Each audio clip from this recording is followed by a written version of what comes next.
China merilis rencana untuk mendirikan Silk Road Fund dan Asian Infrastructure Investment Bank (AIIB) dengan tujuan untuk memperkuat pengaruh ekonomi China di Asia dan dunia serta mempercepat pembangunan infrastruktur di wilayah tersebut.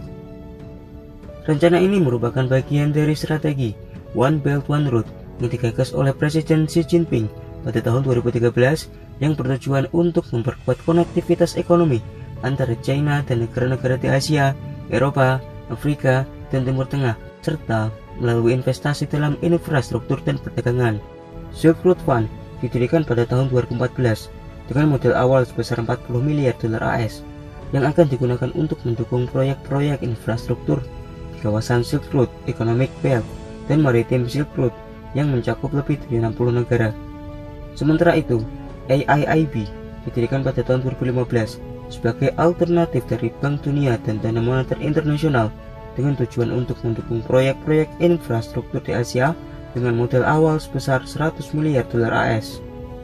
Dengan mendirikan Silk Road Fund dan AIIB, tujuannya tak lain adalah China ingin memperkuat posisinya sebagai pemimpin ekonomi di Asia dan dunia, serta mempercepat pembangunan infrastruktur di kawasan tersebut. Selain itu, hal ini juga diharapkan dapat membuka peluang investasi baru bagi China dan memperkuat hubungan diplomatiknya dengan negara-negara di Asia dan dunia.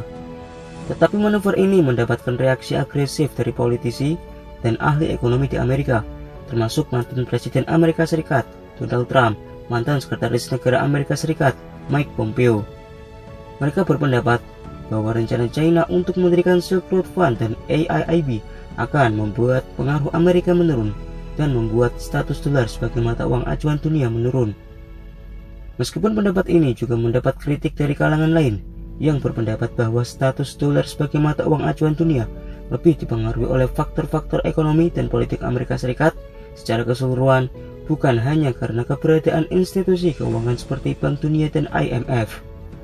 Status dolar sebagai mata uang acuan dunia tidak sepenuhnya bergantung pada keberadaan institusi keuangan seperti Bank Dunia dan IMF, tetapi lebih pada stabilitas politik dan ekonomi Amerika Serikat dan daya tarik pasar keuangan dan investasi Amerika. Dolar menjadi mata uang acuan dunia karena Amerika Serikat merupakan negara yang paling stabil dan kuat secara politik dan ekonomi, sehingga banyak negara lain mempercayai kestabilan dolar dan menggunakannya sebagai mata uang cadangan dan pembayaran internasional. Selain itu, pasar keuangan Amerika yang besar dan likuid serta industri keuangan dan teknologi yang maju menarik banyak investor global dan menjadikan dolar sebagai pilihan utama bagi mereka untuk berinvestasi. Kabar terbaru menunjukkan bahwa dengan perkembangan ekonomi global dan munculnya kekuatan ekonomi baru seperti Cina, peran dolar sebagai mata uang acuan dunia dapat berubah di masa depan. Negara sekutu Cina CS akan mulai mengurangi hubungan dengan AS, namun banyak faktor yang dapat mempengaruhi apakah hal ini akan terjadi, termasuk stabilitas ekonomi dan politik Amerika, kebijakan moneter, kebijakan perdagangan, dan faktor-faktor lainnya. Karena itu, kepercayaan terhadap dolar sebagai mata uang acuan dunia dapat meningkat atau menurun tergantung pada bagaimana faktor-faktor ini berkembang di masa depan. Terkait dengan kepercayaan pada hegemoni Amerika, hal ini dapat dipengaruhi oleh banyak faktor seperti kebijakan politik dan ekonomi yang diterapkan, stabilitas dalam negeri, dan faktor-faktor lainnya. Namun, apakah warga dunia merasa cukup nyaman dengan hegemoni Amerika atau tidak, tergantung pada sudut pandang masing-masing. Melihat banyak sekali rentetan kasus konflik yang membuat demokrasi saat ini lagi tercemar, sebab banyak sekali keputusan yang berpihak pada satu sisi. Ketika mempertimbangkan nilai-nilai demokrasi, terdapat banyak sudut pandang yang berbeda.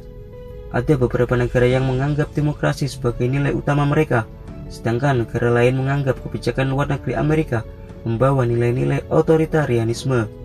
Tetapi, ketika melihat fakta bahwa China yang dianggap sebagai negara otoriter oleh banyak negara juga menghargai nilai-nilai demokrasi, apakah hal ini menjadi ironis dan senjata yang bisa dimanfaatkan China untuk menggeser negeri Paman Sam?